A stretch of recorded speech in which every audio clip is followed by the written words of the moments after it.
चलिए अब complex conjugates के बारे में बात करते हैं, यानी कि कम्प्लेक्स नंबर्स के कॉन्जुगेट्स। किसी भी कम्प्लेक्स नंबर का कॉन्जुगेट लेना बहुत ही आसान है। मसलन मैं यहाँ पर मेरे पास एक कॉम्प्लेक्स नंबर है, मसलन 2 प्लस आयोटा।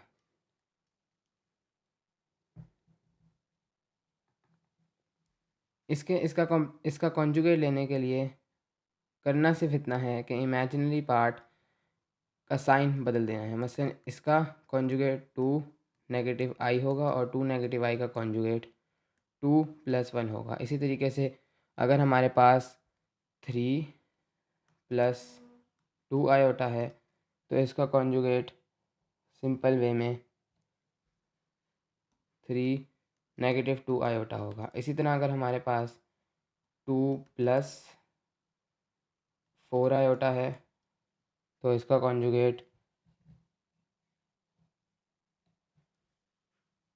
2 नेगेटिव 4 आयोटा होगा। ये तो हमने देख लिया कि किसी भी कम्प्लेक्स नंबर का कॉन्जुगेट कैसे लेते हैं, लेकिन किसी भी कम्प्लेक्स नंबर के कॉन्जुगेट का मतलब क्या है, चलिए इसे ग्राफ के ज़रिए से समझते हैं। मसलन मेरे पास 2 प्लस आयोटा है जिसका कॉन्जुगेट मैंने पहले ही बताया है कि 2 नेगेटिव आयोटा होगा। अब देखते हैं कि इसका मतलब क्या बनता है। मसलन मेरे पास ये एक कम्प्लेक्स प्लेन है।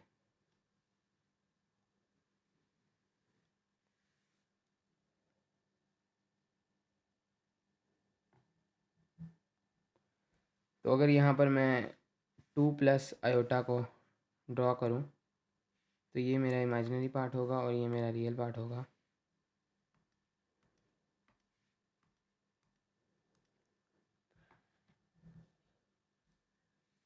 यहाँ पर मेरे पास रियल पार्ट 2 है और इमेजिनरी पार्ट 1 है, तो मेरा रियल पार्ट यहाँ पर 2 आएगा और इमेजिनरी पार्ट 1 आएगा। तो कुछ इस जगह पर मेरा ये कॉम्प्लेक्स नंबर आएगा। अब बाय द वे किसी भी कॉम्प्लेक्स नंबर के कॉन्जुगेट को इस तरीके से रिप्रेजेंट किया जा सकता है। मसलन अगर ये z था तो इसके कॉन्जुगेट को z और ऊपर एक बार, तो ये मेरे पास z है। अब इसका कॉन्जुगेट है 2 नेगेटिव आई, तो 2 नेगेटिव आई मेरे पास आएगा। इसका रियल पार्ट अगेन 2 है, लेकिन इसका अगर हम लोग देखें तो इमेजिनरी पार्ट नेगेटिव 1 है।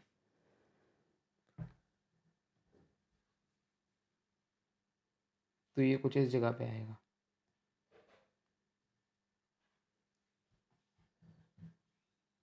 अब अगर मैं इनके वेक्टर्स बनाकर इसको विजुलाइज करने की कोशिश करूँ तो ये इसका वेक्टर होगा, ये इसका वेक्टर होगा, यानी कि इसके कॉन्जुगेट का। अब यहाँ से इस चीज़ को समझना मुश्किल नहीं है कि किसी भी कम्प्लेक्स नंबर का कॉन्जुगेट एग्जैक्टली उसका मिरर है, जैसे यहाँ पर हमें नज़र आ रहा है। अब अगर मैं यहाँ पर थोड़ा सा मज़ीद डीप जाऊँ और हम इनको वेक्टर्स की तरह ट्रीट करते हुए अगर मैं इन दोनों को ऐड करने की कोशिश करूँ तो हम यहाँ पर एक प्रॉपर्टी डिराइव कर सकते हैं। तो मैं हेड टू टेल रूल का इस्तेमाल करते हुए वो डायरेक्टली यहाँ रख सकता हूँ।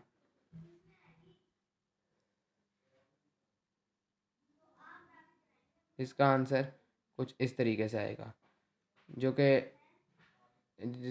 जिसको देख के समझा जा सकता है कि किसी भी कम्प्लेक्स नंबर और उसके कॉन्जुगेट का आंसर उसके रियल पार्ट के ट्वाइस होता है। यानी कि अगर मैं इसको कंपेयर करूँ a प्लस बी आई से तो मैं कह सकता हूँ कि z प्लस उसका conjugate is equal to 2a।